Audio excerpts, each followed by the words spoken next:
Team India యువ opener Yashasvi Jaiswal టెస్టుల్లో ఆకాశమే అద్దగా దూసుకుపోతున్నాడు. సాంప్రదాయ క్రికెట్లో ఇప్పటికే ఎన్నో అరుదైన ఘనతలు సాధించిన ఈ లెఫ్ట్ హ్యాండర్ తాజాగా బంగ్లాదేశ్తో రెండో టెస్టు సందర్భంగా మరో రికార్డు నమోదు చేశాడు.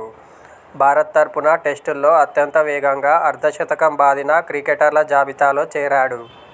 ఈ క్రమంలో భారత డాషింగ్ ఓపెనర్ మాజీ క్రికెటర్ వీరేంద్ర సెహ్వాగ్ను జైస్వాల్ అధిగమించాడు. బంగ్లాదేశ్తో 2 మ్యాచ్ల సిరీస్లో భాగంగా చెన్నై టెస్టులో 280 పరుగులతో గెలిచిన టీమిండియా కాన్పూర్ వేదికగా రెండో మ్యాచ్ ఆడింది. గ్రీన్ పార్క్ స్టేడియంలో శుక్రవారం మొదలైన ఈ మ్యాచ్కు తొలి రోజు నుంచే వర్ష ఆటంకం కలిగింది. ఈ క్రమంలో మూడో రోజు ఆట రద్దు కాగా సోమవారం మ్యాచ్ మళ్లీ మొదలైంది. ఈ నేపథ్యంలో 107 ఫర్ 3 స్కోరుతో 4వ రోజు ఆట మొదలుపెట్టిన బంగ్లాదేశ్ 233 పరుగులకు ఆలౌట్ అయింది.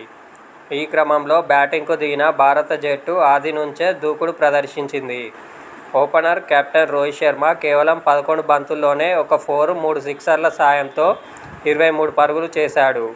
209కి పైగా స్ట్రైక్ రేటుతో ఆకట్టుకున్నాడు. ఇక మరో ఓపెనర్ యశస్వీ జైస్వాల్ సైతం బజ్బాల్ తరహా ఇన్నింగ్స్తో దుమ్ము లేపాడు.